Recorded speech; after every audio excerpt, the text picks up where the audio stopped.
ওনার নাম্বারটা দেন, উনি নাকি উনি ডাকার পর আসে না। এই জায়গার বেশ বড় মস্তান, এক ডিউটি করে এখানেই মস্তান হয়ে গেছে, কন্ট্রোলে নাই আর কি, ভয় পায়। মানে আপনারা দেখেন কোথায় আসলে টেলিফোন করে নাহলে ধরে নিয়ে আসেন। কন্ট্রোলের বাইরে তো কেউ না, কিন্তু সেটা মিস ইনফরমেশন বা কোথাও স্যার ওই রুমটাতে টেলিফোন করেন, ওটা আলটা বসাইছি, ওর সরাই দিছি স্যার। আপনি বাবা আপনি বলতেছি টেলিফোন করেন, আসুক আমার সামনে দেখি আমি। কোন ডাক্তার মনে আছে? ওই ডাক্তার আছে নাকি? আপনার রুম আছে না, মনে আছে না? একটু যান, যাই দেখেন ওই ডাক্তারটা আছে নাকি। থাকলে আমি দেখবো, আমি তো ব্যবস্থা নিব। আপনারা আমার ভোট দিচ্ছেন, দেখার জন্য আসছি কি সেবা দিলে ভালো হয়। টিকিট কাটতো স্যার, বাইরে দাঁড়ায়, ওর বৃষ্টি বাদলের সমস্যা। 900 কি 25 টাকা 50 টাকা কিসের জন্য নিছেন? CBC sir CBC, platelets count, Widal, IgM, cell counter.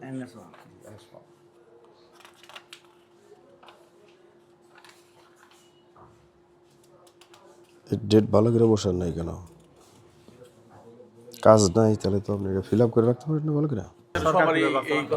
ও আচ্ছা, ওই ভিতরে ফার্মেসি প্রাইভেট, আর এমনি সরকারে যেটা দেয় ওইটা কোথায়? ওটা স্যার আছে, এখানেই আছে, ওটা নার্সারি দিয়ে হ্যাঁ সামনে আছে। এমনি প্রাইভেট ফার্মেসি গুলো দূরে দূরে স্যার, এবং ওরা স্যার টাকাটা কি করে স্যার, জনগণ খুব বিপদ বোধ করে স্যার, অসুবিধা এটা স্যার খুবই স্যার কষ্ট দেয়। প্রত্যেকটা দোকান টাকা কি করে। ও কখন আসছেন? কি অবস্থা? ডাক্তার নার্সরা আসে, ডাক্তার আসে, চিকিৎসা হয় বলো?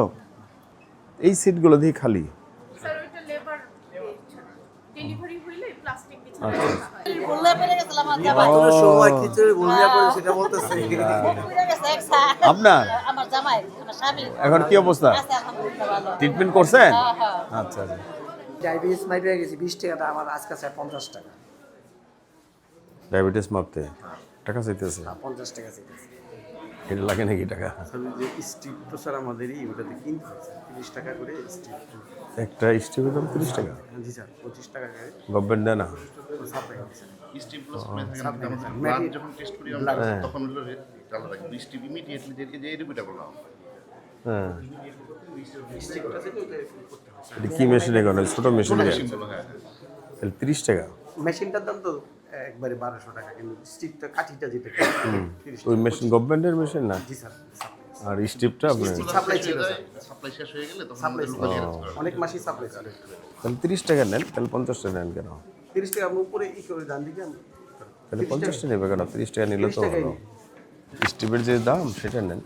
কালার এক্সপার্ট এবং ডার্ক স্যাপ সমৃদ্ধ অরিক্স অ্যাডভান্স ডিটারজেন্ট পাউডার, আপনার লন্ড্রি এক্সপার্ট। স্যার আরেকজন আছে আজকে ছুটি নিছে। আর লোক দিবেন না একা, উনি এত ডিস্ট্রিবিউশন বিশাল লাইন হয়ে গেছে। আমরা যে কোনো একটা নার্স এনে দিয়ে দিলে তো কাজ করতে পারে। এখানে স্যার আমরা মানে এই যে লেখাইতে হবে, হ্যাঁ 90টা দিছি স্যার, আর সকালে একটু ভিড় বেশি তো আগের খাতা কো? এটা আজকে বানাইছেন 26 তারিখ? আর কোনো খাতা নাই? একটা করছিলাম স্যার, কিন্তু স্যার ভিড় হয়ে গেছে স্যার, আর লেখতে সাহস পায় না। লোকজন স্যার বলে। আমি টেক্সট করছি স্যার, আঙ্গুল দেখাই জন্য সবাই ব্যথা, তাহলে আপনারা রোগীর এরকমই সেবা দিবেন, কোনো রেকর্ড নাই কিছু আবার নাই। এই কাজও করে স্যার। এগুলি কি? ওষুধ কিন্তু আগে ছিল স্যার, অনেক আগে স্যার। সিলিগুলি স্যার এন্ট্রি করার পর আবার রেখে দেয় অডিটের জন্য, যদি ভবিষ্যতে কে অডিট করে? স্যার অডিট হয় স্যার। অডিটের কোনো খাতা নাই তো? ওই সব খাতা কি এগুলি? রেজিস্টার খাতা? পুরানা খাতা, গত মাসের খাতা নাই? ভালো আছেন? এবং এই সেলের বাড়ি হলো সে আপনার পাশে দাম স্যার, এই ডাক্তার বাড়ি শ্রীনগর। আচ্ছা আমি আচ্ছা। বলছি তুমি যখন দরকার হবে আমি যেন তোমাকে গ্যাপ না দেখি, সকালে তুমি আসবা, এলাকার জন্য সন্তুষ্ট সহকারে সেবা দিবা। স্যার টেন্ডার টেবিলের জন্য একটা সিটি এটা পুরো এরা দুইজন? এই উনি হলো সহকারী, ওই হলো সার্জন।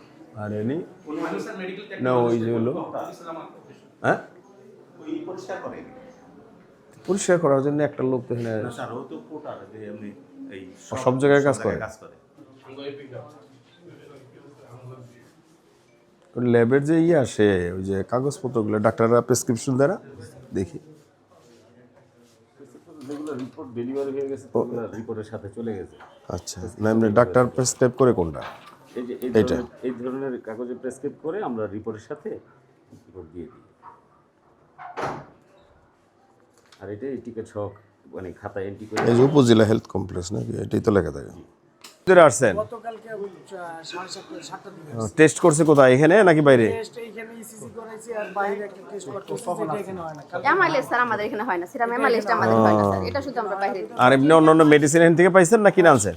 মেডিসিন কিছু কিনতে হইছে স্যার আমাদের শুধু ব্যথার জন্য আমরা এনারো যদি অর্ডার থাকে সেটা আনতে দেই, ইমিস্টেট আনতে দেই, অ্যালজিন আনতে দেই, টোটাল এই তিনটা জিনিস আনতে দেই, বাকিটা সব আমাদের আছে। কিন্তু আর এই যে টেস্টে যে গেছেন ডাক্তারে বলে দিছে অমুক ক্লিনিকে করেন? উনি বলেন আমি বরং জিজ্ঞেস করছিলাম কোথায় যাবো, তো বলছে আপনি খুশি এখানে। আমাদের প্রধানমন্ত্রী 9টার আগে সচিবালয়ে চলে যায়।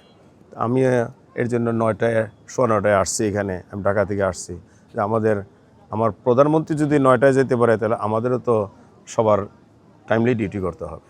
আমরা যদি সবাই টাইমলি ডিউটি করি, টাইমলি যদি কাজ করি, তাহলে কিন্তু জনগণের এই ভোগান্তির হয় না। আর যেহেতু সরকারের কিছু অনিয়ম আছে, বিগত সরকার লোকজন নেয়, লোকবল কম আছে, ডাক্তার আছে তো নার্স নাই, নার্স আছে তো টেকনিশিয়ান নাই, এই সব সমস্যাগুলি আছে। আপনারা দেখছেন রুগী বাহিরে শুয়ে রয়েছে, ডাক্তারের রুমের বসার স্পেস নাই। সেইগুলা আমরা এই হেলথে যে দায়িত্বে আছে, হসপিটালে যে দায়িত্বে আছে, ওনার সাথে বৈশা সমন্বয় কইরা অবশ্যই এটার ব্যবস্থা নেওয়া হবে। যত তাড়াতাড়ি পারি এই জিনিসগুলো আমরা পরিবর্তন করার চেষ্টা করব। তো এখন যেখানে আছে যে রুগীরা যেন সেবা পায় সেই চেষ্টাটা ইনশাল্লাহ আমরা করব। আমি এই এই হেলথের যে দায়িত্ব আছে ইনচার্জ, ওনার সাথে বসবো এবং উনি ওনার ডাক্তারদের সাথে সমন্বয় করলে হয়তো আরেকটু ভালো সুযোগ সুবিধা হবে, আরও ভালো সেবা পাবে। তবে আমার এইখানে প্রশাসন যেহেতু আছে, আমার থানার ওসি সাহেবকে বলবো এইখানে যেন কোনো ধরনের ব্রোকার, কোনো ধরনের ওই যে দান্দা করে মেডিসিন বিক্রি করবে, অন্য কোথাও জোর করে তাদেরকে নিয়ে যাবে রুগীদেরকে, এই সব যেন না করে আমি অনুরোধ করব। এই যারা ব্রোকার আছেন এইখানে আসবেন না। আপনাদের হসপিটাল আছে ভালো কথা, রুগীরা যদি স্ব ইচ্ছায় যায় কোনো আপত্তি নাই, কিন্তু কোনো রুগীরে পুশিং করলে বা কোনো কিছু ধরা পড়লে তারা কিন্তু ডাইরেক্ট একদম পুলিশ অ্যারেস্ট করবে, এরকম যদি নিউজ পাওয়া যায়। আর এখানে ডাক্তারদেরকেও বিরক্ত করা হয়। ডাক্তারদের হসপিটালের ভিতরে যেন কোনো ধরনের মেডিসিন কোম্পানি ভিতরে না আসে। মেডিসিন কোম্পানি আসলেও যদি পারমিশন দেয় দুইজনরে একজনরে, তাহলে হইতে পারে। আসবো শয়ে মেডিসিন কোম্পানি, আসলে ডাক্তাররা রুগী দেখবে না মেডিসিন কোম্পানির সাথে কথা বলবে, এটা কোনো মতেই অ্যাকসেপ্টেবল না। এটা আমি আশা করব এই যে ইনচার্জ সাহেব আছেন উনি তার নিয়ম করবে। আপনার এখানে রেজিস্টার মেনটেন করবেন যে আপনার 20টা কোম্পানি আছে, 20টা কোম্পানি থেকে ওই বৃহস্পতির 5টা, অমুক দিন 5টা, তাও এলিগেশন করে দিবেন। এক দিনে যেন 5টার বেশি না হয়, সেটা যেন ডাক্তারের কোনো মতেই কাজের ব্যাঘাত না ঘটে। আপনার রুগী থাকে 12টা পর্যন্ত, 1টা পর্যন্ত, এরপরে ডাক্তার ফ্রি থাকে, ওই সময়তে আসবে। কোনো মতেই যেন না দেখা যায় যে সময়তে বিজি টাইম, রুগীর ডাক্তাররা সময় দিতে পারে না, সেই সময়তে এসে বিরক্ত করে। এই জিনিসটা অবশ্যই থানার ফোর্স রেগুলার আপনারা লাগলে একটা গুন্ডা দিবেন সকালে মর্নিং আওয়ারে, আইসা দেখবেন যে রুগীদের সেবা ঠিক মতন পায় কিনা। এবং এই যে আপনারা দেখলেন কিছু কর্মচারী আছে যারা পুরানা নিম্নস্তরের টেকনিশিয়ান, তারা মনে করে নিজেরাই ডাক্তার হয়ে গেছে, তারা বহুত বড় অফিসার। তাদেরকে আমি বলবো অবশ্যই আপনারা আগের দিন ভুলে যান। এখন নতুন সরকার, নতুন নিয়মে চলতে হবে।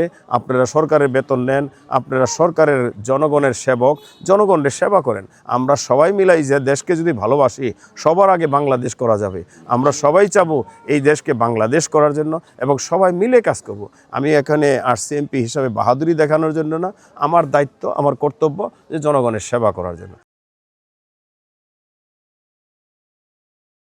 এবং ডার্ক স্যাপ সমৃদ্ধ অরিক্স অ্যাডভান্স ডিটারজেন্ট পাউডার, আপনার লন্ড্রি এক্সপার্ট।